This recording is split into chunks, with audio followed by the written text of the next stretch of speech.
Tokoh politik dan ahli hukum tata negara ini sudah lama sekali malang melintang di dunia perpolitikan Indonesia. Perannya pun berbeda-beda. Anggota dewan, hakim, kemudian dosen. Orangnya sangat belak-belakan, bicaranya tegas, lugas, dan kontroversial. Beberapa kontroversi seputar tokoh ini diantaranya membeli pesawat dari Israel, bersikap sangat tegas terhadap separatis, dan yang baru-baru ini ia nyatakan bahwa kebijakan pejabat Indonesia dikendalikan oleh wanita nakal. Siapakah dia? Simak Satu Indonesia.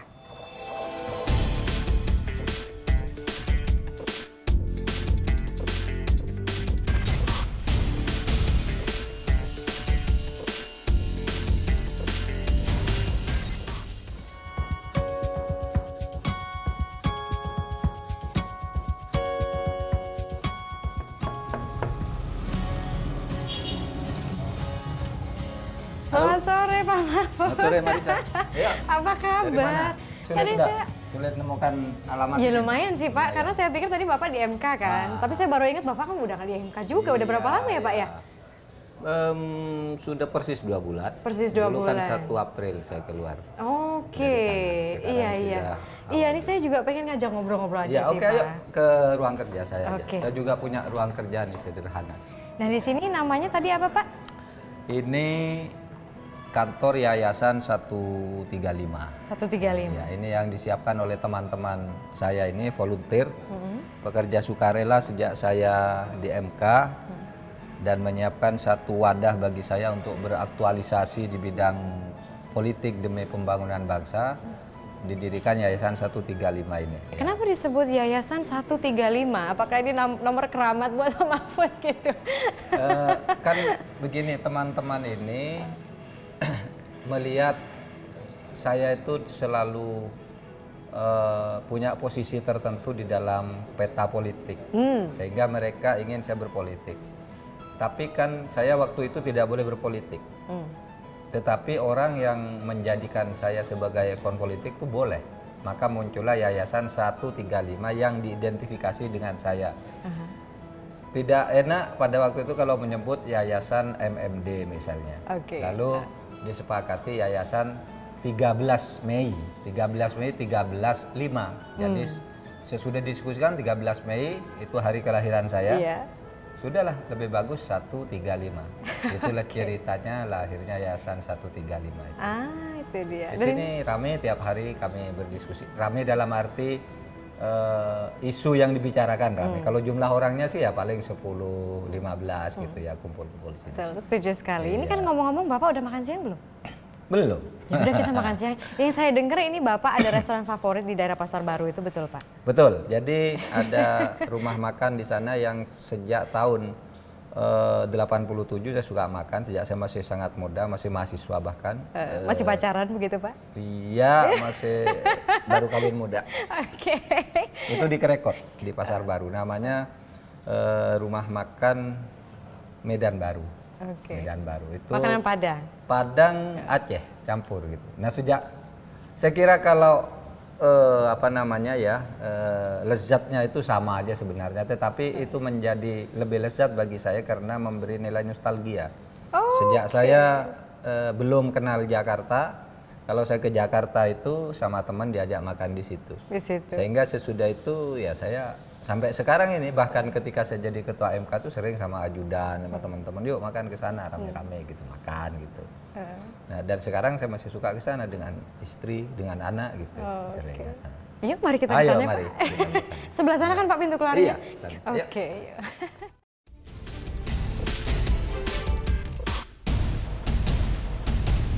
Kenal Mahfud MD nggak? Mahfud MD. Nah, denger sih. Tahu ya, siapa ya? Ya, tahu. Pak Mahfud MD ya, tahu. Mantan Ketua Mahkamah Konstitusi. Menurut Bapak bagaimana orangnya, Pak? Oke sih. Sangat berdedikasi terhadap pekerjaannya. Close gitu.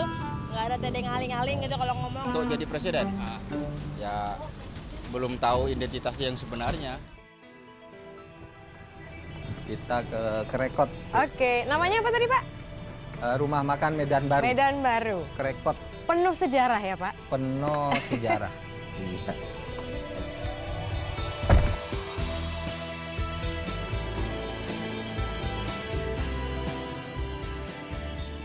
Nah Pak, kan Bapak itu kemarin berhenti jadi ketua MK kan tanggal 1 April. Ya. Kalau misalnya kita lihat usia Bapak kan masih cenderung muda gitu loh Pak, Ya, ya. 56 gitu. Kenapa nggak diperpanjang aja Pak? Kan kiprah Bapak juga di MK tuh udah sangat dikagumi banyak orang loh. Ya, itu soal pilihan saja ya. Memang pada waktu itu saya masih punya kesempatan untuk 5 tahun lagi berada di MK. Karena pertama saya sudah lulus fit and proper test sehingga menjadi hakim MK itu, sehingga kalau mau kan tidak usah fit and proper test lagi seperti yang sudah. Tinggal dinyatakan bersedia memperpanjang. Itu berlaku bagi dulu Pak Jimli, Pak Akil, Pak Haryono, tinggal perpanjang aja. Terus kenapa Bapak? Saya sendiri kemudian punya pilihan politik karena teman-teman itu menghendaki saya berkiprah secara lebih bebas. Karena kalau di MK itu dianggap terlalu sempit, sehingga teman-teman bilang cobalah bikin arena yang lebih luas untuk pengabdian kepada bangsa dan negara. Lalu yang kedua, sebenarnya saya sendiri merasa puncak prestasi MK itu sudah dicapai gitu. Sehingga kalau saya di sana kira-kira ya di situ aja gitu. Apalagi yang mau saya bangun di situ, kira-kira semua cara menangani perkara, cara menghindari korupsi, kolusi, dan kecepatan pelayanan itu sudah semua tertata di sana. Nah sekarang ini saya kembali ngajar tuh habitat lama. Panggilan gitu ya? Iya, panggilan. Nah, itu. Ini tadi saya baru dari Jogja karena kemarin memberi kuliah sampai malam di UGM. Oke, Ya. Tapi selain mengajar kan pasti juga sekarang makin banyak dong, apalagi kan Pak Mahfud sekarang udah punya cucu gitu dari anak pertama kan? Nah, itu dia. Jadi selain mengajar, saya yang kegiatan keluarga alhamdulillah menjadi lebih terbuka sekarang ya. Bertemu dengan cucu, bertemu dengan istri dan anak-anak gitu ya. Nah, itu saya bayangkan dulu seperti itu. Tetapi ternyata sesudah saya berhenti dari hakim MK ini, sekarang udah 2 bulan saya keluar. Ini saya hampir tidak pernah sempat pulang ke rumah. Malah semakin parah gitu Pak? Semakin parah karena apa? Undangan-undangan dari berbagai daerah di Indonesia, mulai dari Papua sampai ke Aceh, seluruh Jawa, Kalimantan, Maluku, ini jadwalnya antre. Pada akhirnya ya diseleksi lah.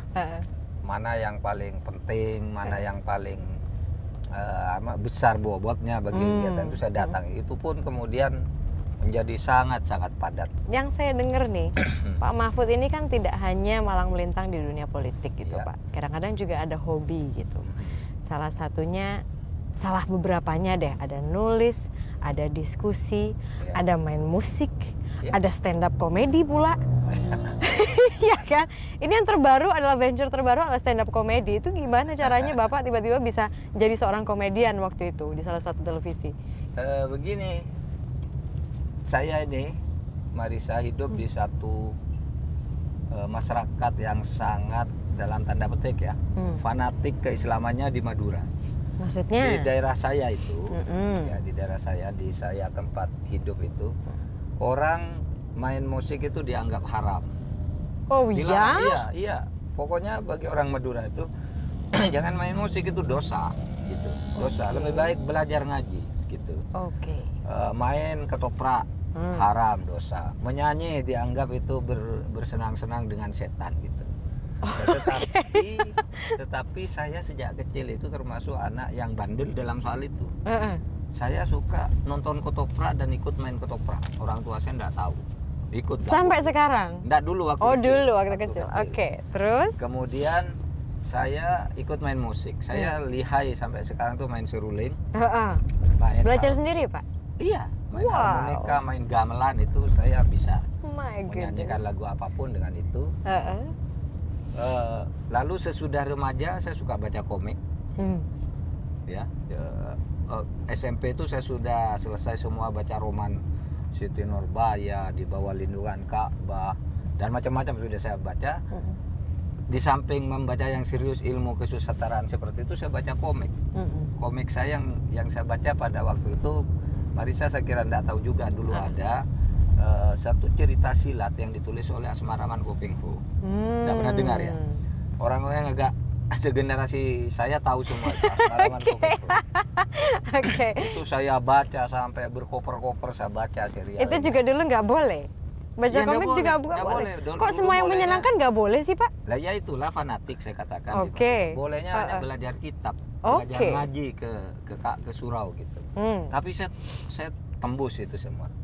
Nah sekarang itu semua berbekas di saya sehingga saya itu ya suka main ketoprak, stand up comedy. Wow. Saya juga main ketoprak sama Butet. Oh Beberapa my kali goodness, main tahun ketoprak berapa, sama Pak? Sujiwo Tejo.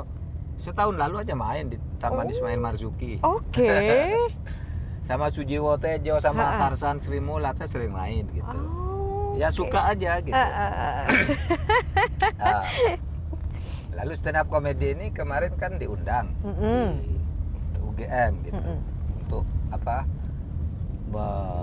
bercerita yang lucu-lucu. Ya, Topiknya saya apa? hadirnya- Pasti nggak jauh-jauh dong dari background Bapak Nah, juga. Menurut saya karena itu stand up comedy perlunya yang lucu ya spontan saja apa yang ingat pada waktu itu biasa kan. Nah ini kan sebentar lagi udah mau nyampe nih Pak. Saya Ya. juga masih ada pertanyaan yang saya gatel sekali gitu. Karena yang saya dengar Bapak ini dulu waktu kecil cita-citanya jadi presiden. Itu betul apa enggak? Jangan dijawab sekarang. Nanti di restoran aja kita sambil makan, ya Pak? Oke.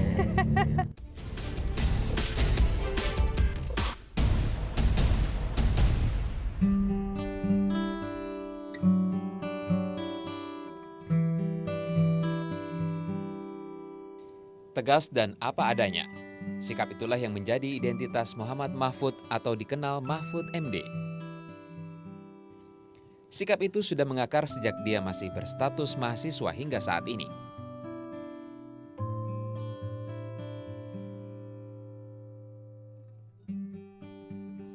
Mahfud MD dianggap sebagai sosok yang lengkap karena berhasil menduduki semua cabang kekuasaan negara dari eksekutif sebagai Menteri Pertahanan di tahun 2000 sampai 2001, legislatif dengan menjabat anggota Komisi 3 DPR RI tahun 2004 hingga 2008, dan yudikatif dengan didaulat menjadi Ketua Mahkamah Konstitusi 2008-2013. Undang-Undang Nomor 30 Tahun 2002 tentang Komisi Pemberantasan Tindak Pidana Korupsi harus dimaknai pimpinan KPK berhenti atau diberhentikan secara tetap setelah dijatuhi pidana berdasar putusan pengadilan yang telah memperoleh kekuatan hukum tetap.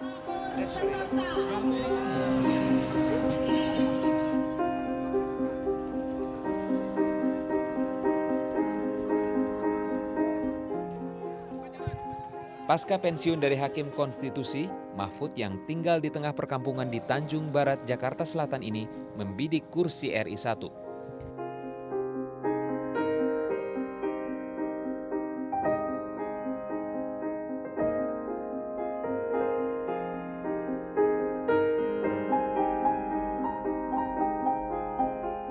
Mahfud yang mendapat predikat calon presiden alternatif mengaku tidak terlalu ambisius dalam pemilihan tahun depan.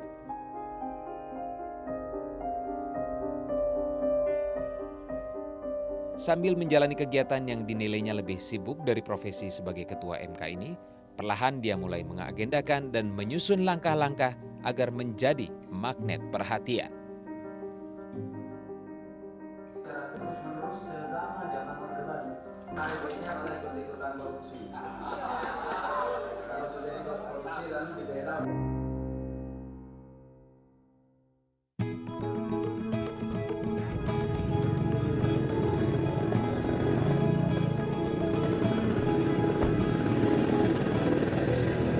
Sampai deh. Oh ini tol Medan Baru Pak. Ya sejak tahun 87 saya rutin lah ke sini ya. Rutin itu dalam arti kalau sedang ingin makan di luar saya suka ke sini sejak tahun 87. Tapi sebenarnya sejak saya lebih muda lagi sudah pernah ke sini. Lebih muda tahun berapa? 83. Saya baru lahir Pak itu. Iya. Jadi saya sudah lama sekali di sini. Sudah 30 tahun lebih tepatnya ke sini. Iya sekitar. Ini berarti generasinya sudah lain semua Pak, 30 Ini tahun. generasi lain semua nih, generasi muda semua. Mas, gimana? Apa menunya ini? Masih banyak? Masih lengkap? Masih lengkap. Biasa kalau misalnya menu kesukaan Bapak di sini apa sih? Yang nggak ada di yang lain gitu misalnya? Punai Punai. masih ada. Punai ada. Kepala ikan juga Kepala katanya ikan. kesukaan. Oke. Nanti Masih saya ada juga ya akan coba. sekarang? Oke. Sebelah sana aja ya Pak ya? Biasa makan di sana kan? Kita udah sampai di sini nih Pak. Harus selalu bersama teman-teman dari tim 135 ya. Diskusi berlanjut dari Dempo ke sini begitu. Nah, kenapa sih Pak selalu kembali ke sini gitu? Apa sih kira-kira ikatan emosional gitu antara Bapak dan tempat ini? Karena nostalgia saja sebenarnya. Kalau menunya sih dan lezatnya saya kira di Jakarta ini jauh lebih banyak tempat yang lebih enak dan lebih lezat dari sini. Tapi kadangkala tempat makan itu terkait dengan soal nostalgia. Jadi saya suka ke sini ini jauh sebelum saya menjadi pejabat, sejak tahun 87. Artinya 14 tahun sebelum saya ke Jakarta, sebelum saya jadi pejabat di Jakarta. Kalau saya ke Jakarta tuh diajak makan ke sini sebagai makanan yang mewah untuk saat itu dan untuk kelas saya ketika masih dosen muda gitu ya. Nah, setiap saya ke Jakarta ke sini, sehingga pada saat saya menjadi pejabat pun, saya menjadi menteri, saya menjadi anggota DPR, saya menjadi hakim MK, saya rutin ke sini paling enggak 1 bulan 1 kali gitu ya, bersama ajudan, bersama karyawan-karyawan kecil itu, sama anak-anak di rumah, yuk makan rame-rame ke sini gitu. Nah, sekarang Bapak sempat kan jadi anggota dewan, sempat jadi menteri, terus kemudian jadi hakim, jadi dosen masih lanjut gitu kan Pak.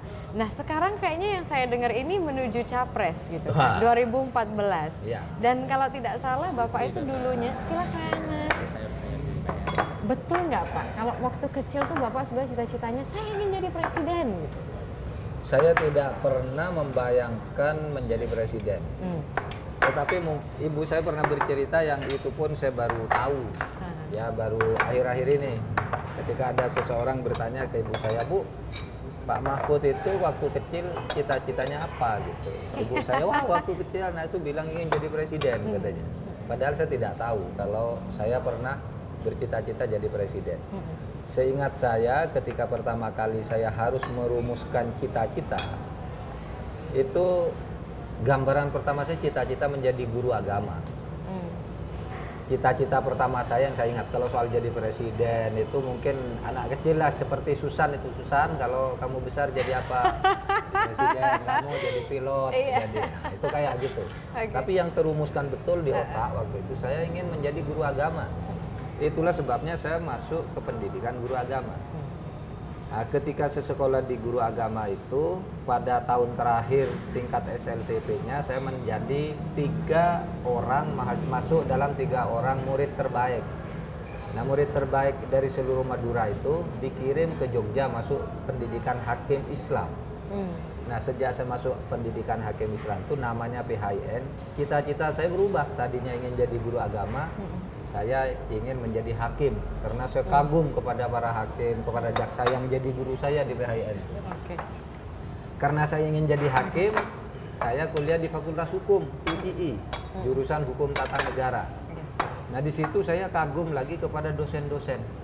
Kok hebat ya, dosen-dosen muda bawa buku besar-besar ya, tahun 78 kan kalau ngajar buku besar di buku. Wah, hebat ini. Lalu cita-cita saya berubah lagi, ingin menjadi dosen. Jadi cita-cita saya itu yang resmi berubah-ubah. Ingin jadi guru agama, ingin jadi hakim, ingin jadi dosen. Nah, semua cita-cita ini sudah saya capai semua. Sudah diberikan. Oh, ini burung punanya? Ini burung punai nih. Oke. Nah, ini sup kepala ikan nih. My goodness. Yang istimewa di sini. Yang lain sama. Yang lain sama aja ya. Mungkin ini Bapak biasa makan pakai tangan kali ya? Saya biasa pakai tangan. Iya, saya juga mau pakai tangan sih, cuma belum ada ininya Pak. Biasanya itu ada ya. air ininya. Kobokan ya. Terus tiba-tiba cita-cita jadi presiden baru muncul pas selesai dengan MK? Bukan, Atau gimana? itu Enggak? bukan cita-cita. Itu dorongan. Itu Lain dorongan. lagi. Oke. Itu dorongan. Ketika tahun 2010 itu saya memutus kasus Anggodo Wijoyo. Yes. yang kemudian membuat geger dunia penegakan hukum di Indonesia itu mulai saat itu orang menyebut-nyebut saya pantas jadi calon presiden. Saya pantas jadi presiden. Berbagai delegasi datang. Antara lain dipimpin oleh Fajrul Rahman. Kemudian ada beberapa LSM datang kantor saya, Bapak harus siap jadi presiden, kata Tamrin Amal Tamagola ke saya. Pada waktu itu saya masih menjawab, saya ini enggak punya potongan jadi presiden, enggak punya jahitan lah. Presiden tuh kan harus orang yang ganteng-ganteng kayak Pak. Bapak jangan gitu dong, Pak. Pak SBY itu cocok presiden, dia bilang. Pak Harto ganteng jadi presiden, Soekarno ganteng, masa saya jadi presiden? Saya bilang. Tapi lama-lama dorongan itu lalu muncul semakin deras, lalu muncul di survei-survei. Saya tidak pernah merekayasa survei, tiba-tiba muncul di berbagai survei. Semua survei menyebut saya orangnya. Bapak siap kan sekarang? Udah tinggal 1 tahun lagi Waktu loh, Pak. itu ya saya ragu-ragu. Semula saya bilang tidak mau, kemudian saya diam. Bukan tidak mau, tapi juga bilang tidak. Oke. Kenapa? Karena waktu itu saya hakim, tidak boleh bicara soal jabatan untuk diri sendiri, kan gitu. Oke. Nah, kira-kira kalau misalnya nih ya Pak ya, jadi presiden atau wakil presiden gitu. Kan Bapak udah malang melintang di perpolitikan Indonesia kan udah tahunan lah Pak. Ya. Nah, kira-kira yang Bapak mau dorong, gebrakan Bapak yang kita harus benahi itu apa sih Pak? Kan Bapak ini udah ultimate nih, pokoknya yang saya bilang ya itu harus jalan, ya nggak Pak? Satu, saya katakan nomor 1 di Indonesia ini penegakan hukum. Oke, permasalahannya sekarang seperti apa? Orang boleh mengatakan itu kan karena Pak Mahfud orang hukum, lalu bilang penegakan hukum. Saya pastikan penegakan hukum itu kunci utama untuk memperbaiki Indonesia. Karena seluruh persoalan di Indonesia itu muncul karena hukum tidak ditegakkan. Anda tahu kesehatan menjadi masalah sosial yang begitu besar. Karena apa? Karena korupsi terhadap uang anggaran kesehatan itu tidak diadili dengan benar. Sehingga korupsi berjalan terus. Pendidikan menjadi amburadul karena apa? Uangnya dikorupsi. Fasilitas sosial amburadul, uangnya dikorupsi. Infrastruktur, uangnya dikorupsi. Hukumnya tidak tegak. Sehingga saya katakan, kalau Anda memperbaiki ini semua, hukumnya tegakkan dulu. Baru yang lainnya sektoral, gampang diatasi. Kalau hukum ditegakkan, yang lain-lain takut. Mungkin nggak sih Pak? Maksudnya kan Mungkin. selama ini kan, kebanyakan ada yang bilang gini Pak, kalau misalnya kita sudah masuk yang namanya dunia politik gitu Pak, biasanya mereka tuh suka terbawa arus gitu loh Pak. Sementara Pak Mahfud selama ini tuh ya tetap aja bawa nilai ideal Pak Mahfud dan semua berjalan lancar. Kok sebetulnya seberapa sulit atau seberapa berat sih Pak perjuangan di dalam itu? Terserah rakyat Indonesia saja. Nyatanya sudah ada bukti. Rakyat itu memilih secara rasional ketika Jokowi ternyata terpilih. Yang melambangkan kehendak rakyat. Sekarang bagaimana potret Jakarta itu menjalar ke Indonesia. Bahwa itulah potret Indonesia. Rakyat memilih pemimpinnya sendiri dari gambaran-gambaran yang diidealkan oleh masyarakat sendiri. Bukan oleh uang. Kalau Pak Mahfud ini kan masyarakat mengenal Pak Mahfud tuh sebagai tokoh yang selalu dia kalau ngomongnya belak-belakan ya, sangat kontroversial gitu. Sebetulnya pernyataan Bapak tuh sangat basic, menohok dan menendang gitu loh Pak. Salah satunya yang baru-baru ini menggemparkan ini Pak, mengenai kebijakan pejabat Indonesia dikendalikan oleh wanita nakal. Nah, saya ingin tahu kenapa Bapak mengatakan itu dan apa artinya gitu loh. Tapi jangan dijawab dulu. Makan dulu. Kita makan dulu. Nanti kita akan segera kembali di Satu Indonesia.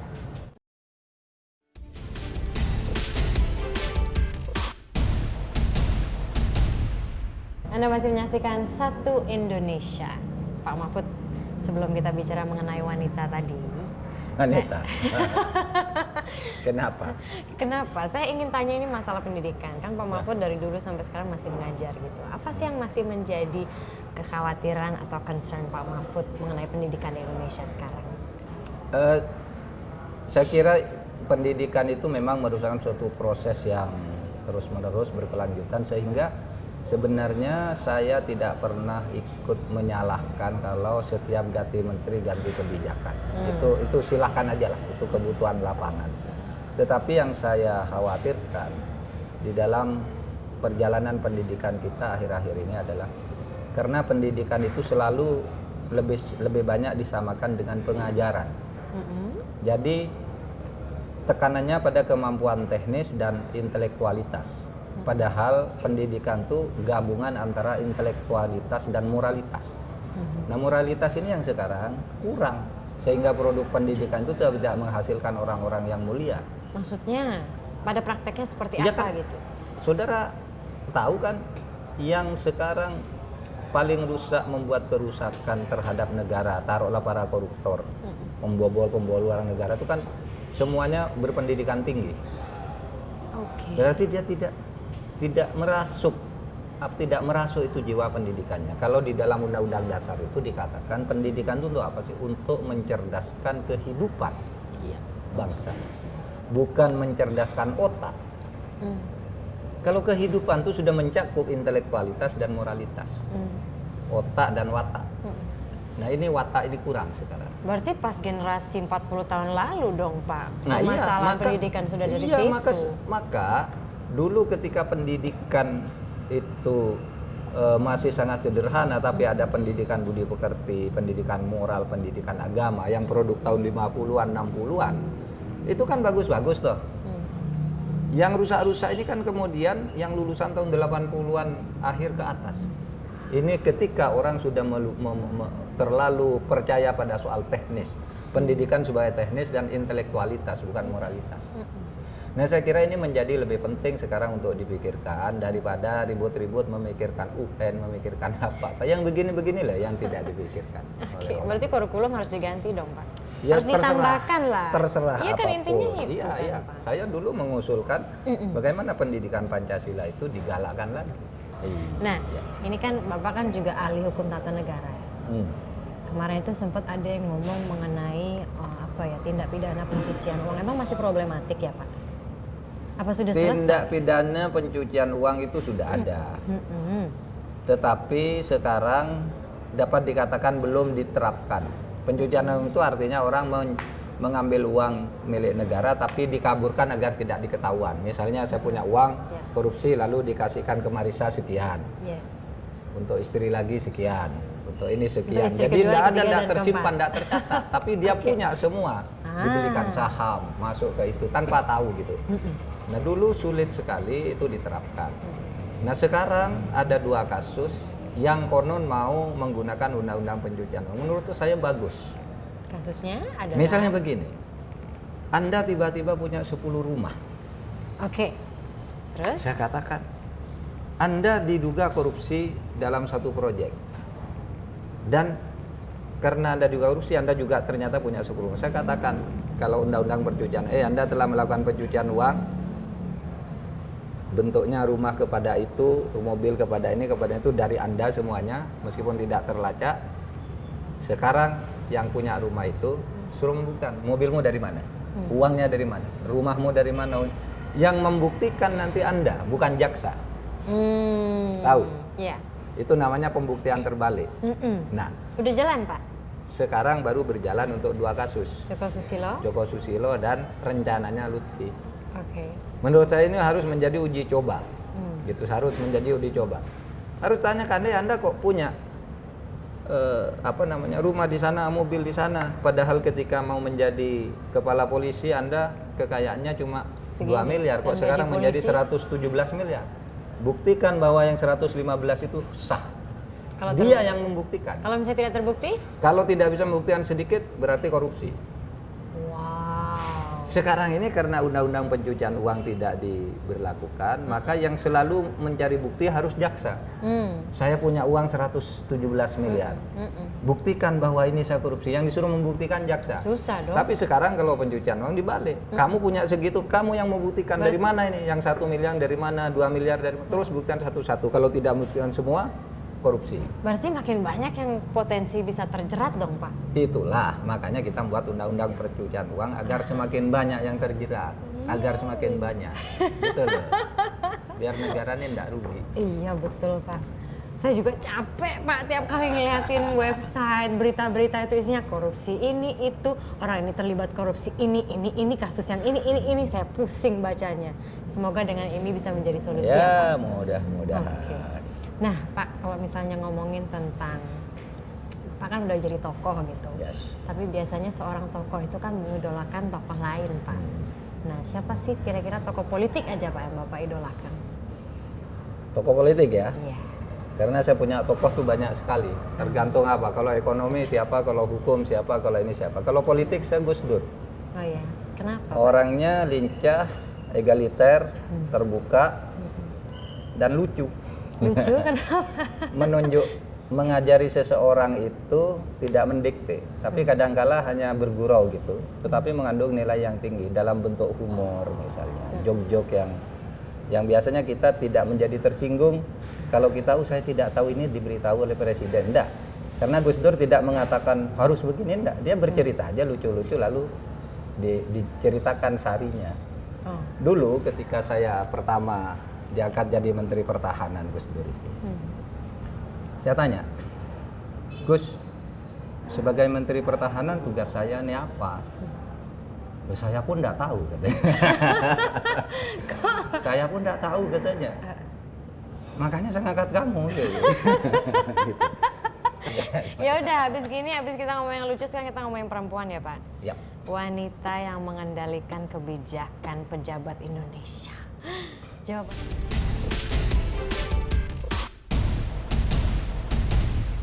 Mahfud MD, BBM, bersih mungkin, berani mungkin, sudah dia kan, merakyat belum tentu. Pemimpin politik yang sesungguhnya sangat mumpuni dan bisa memahami tentang proses-proses politik baik pada level masyarakat sipil maupun pada level elit. Dia punya kelemahan yakni Mahfud MD tidak sekarang ya, at this time being itu dia tidak punya partai politik yang bisa dia kendarai secara firm ya. Demi mempertahankan prinsipnya untuk selama menjadi hakim konstitusi ya, untuk tidak membicarakan perkara di luar sidang, Pak Mahfud itu memilih untuk berdosa kepada orang tuanya daripada harus membicarakan perkara. Pada saat orang tuanya bertanya, tidak mau menjawab gitu ya. Kemudian nggak suka belajar, dalam arti sehari-harinya itu tidak membaca buku pelajaran gitu, tetapi membaca komik. Kemudian yang terakhir ya, walaupun kita lihat Pak Mahfud itu orangnya begitu pemberani gitu ya, bicara dengan lantang dan bahkan sudah menjadi aktivis sejak mahasiswa. Sebenarnya dalam soal asmara Pak Mahfud ini orangnya pemalu.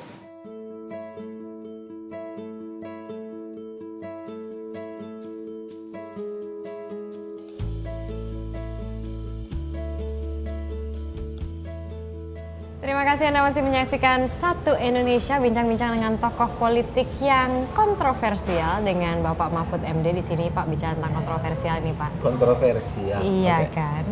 Jadi beberapa hari yang lalu Bapak sempat ngomong, kebijakan pejabat Indonesia dikendalikan wanita nakal.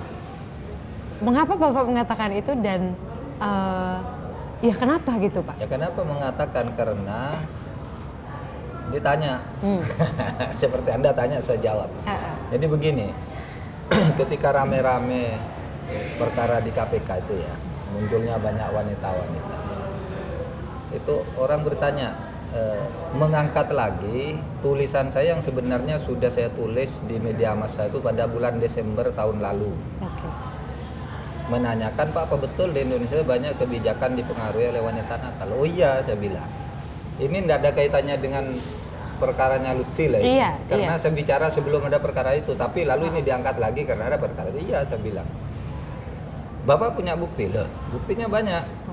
Ada kasus di KPK yang tidak selesai-selesai, kasus seorang wanita cantik, kemudian ternyata diduga berselingkuh dengan penyidiknya. Ingat yes, kan? Nah, itu kan?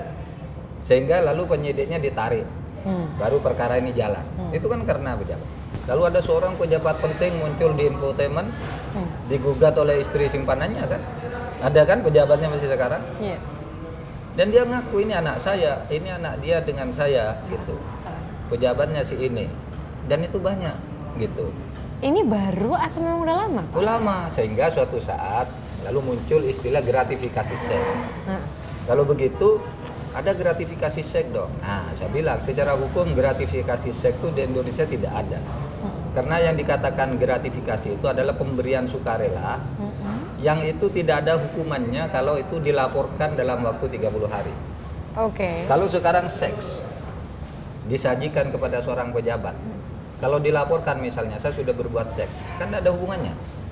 Karena kalau dilaporkan dalam 30 hari, gratifikasi itu tidak ada hubungannya. Oleh sebab itu saya bilang gratifikasi seks, pelayanan seks kepada wanita itu di Indonesia belum ada hukum.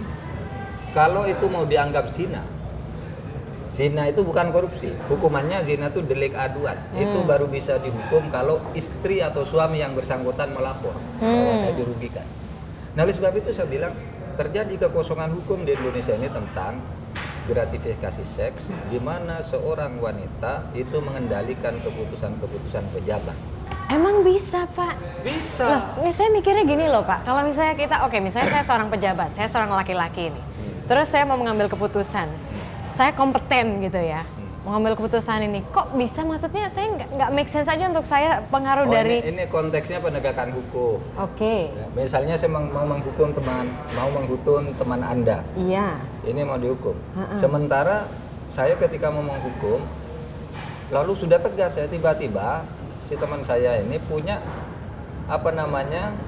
tahu bahwa saya punya gunde di situ. Didatang gundenya tuh pacarnya tuh bilang suruh jangan menghukum itu. Dan itu banyak kasus seperti itu. Kok bisa sih, Pak? Seseorang mau menjadikan seseorang sebagai tersangka digelandang, lalu pejabatnya melarang. Kenapa melarang dia untuk melakukan?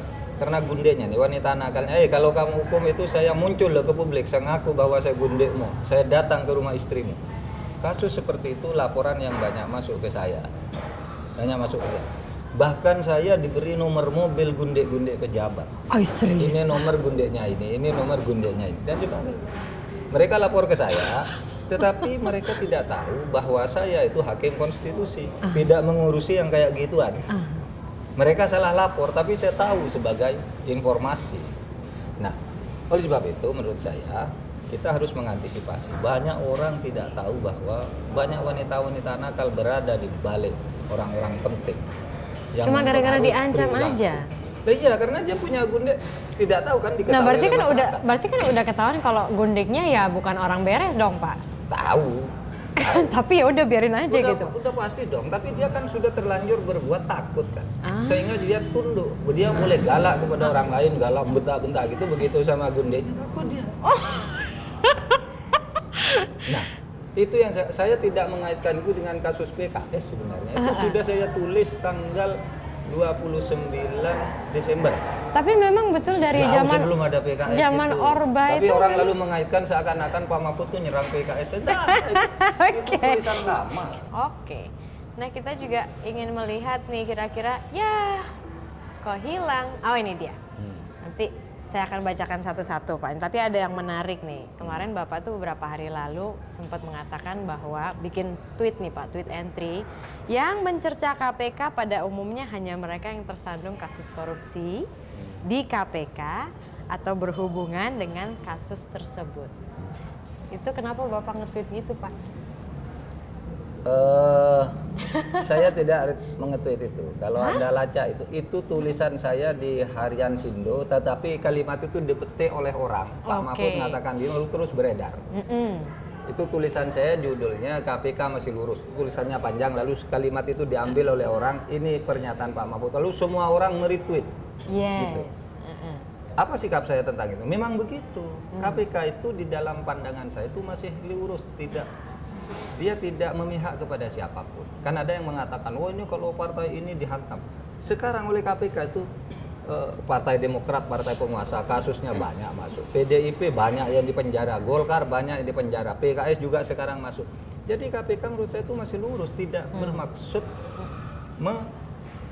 mendiskreditkan partai tertentu. Tapi memang Bapak Sehingga kalau kita lihat siapa sih yang mencerca KPK, coba Anda catat, yang mencerca KPK itu orang yang punya perkara di situ dan pengacaranya. Berarti itu udah 100% rakyat itu setuju. pasti. Pasti, coba lihat aja. Jadi kayak Saya kebakaran jenggot gitu Pak? tracking oleh Anda. Siapa yang selalu menyerang KPK itu orang yang pernah dihukum dan orang yang akan dihukum atau pengacaranya. Cari. Tidak ada orang lain. Kalau rakyat itu setuju semua. Itu yang saya tulis kemudian dipetik menjadi bagian tweet dari seseorang lalu menyebar. Tapi emang betul Saya sih senang Pak. aja begitu, bagus Iya. juga pendapat saya. Berarti seperti orang itu ngerti gitu ya, poinnya tuh di situ gitu kan. Hmm. Pertanyaan terakhir tadi Pak, kan tadi kan Bapak mengatakan kan maksudnya banyak pejabat yang kadang nggak bisa gerak kanan kiri, nggak bisa ngambil keputusan kanan kiri karena tersandera. Gitu. Tersandera betul. Bapak yakin Bapak tidak akan tersandera? Sampai sekarang saya tidak pernah tersandera. 3 minggu yang lalu di Medan itu ada di sebuah forum ada yang ngacung ketika saya beri kesempatan bertanya, Pak, ketika Bapak menjadi hakim MK, perkara kami kalah karena kami tidak mampu menyediakan 2 miliar.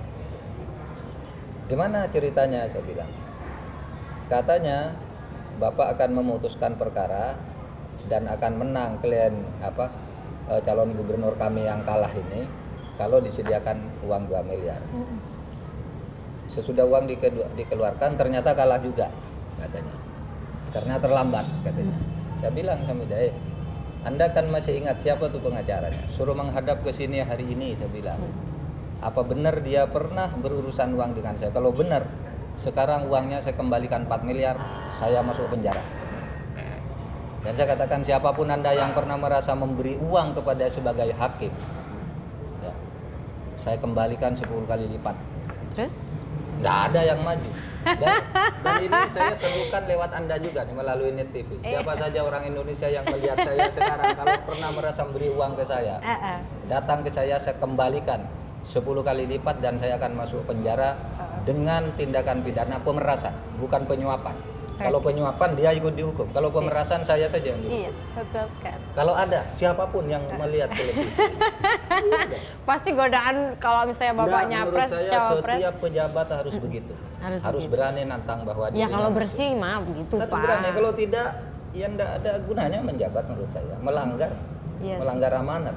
Iya, betul. Gitu. Terima kasih banyak Pak Terima kasih. Mahfud MD atas waktunya ketemu lagi. dan juga sudah traktir makan di sini juga. Gila alhamdulillah. makanannya luar biasa tadi. Iya, suatu saat saya undang lagi traktir ke sini, bukan karena syuting, tapi makan biasa. Iya, boleh Pak. Itu ya. Iya, terima kasih banyak Pak. Itu dia bincang-bincang demi kemajuan bangsa kita bersama Bapak Mahfud MD. Saksikan bincang-bincang dengan tokoh-tokoh Indonesia lainnya hanya di Satu Indonesia. Terima kasih banyak. Terima kasih banyak.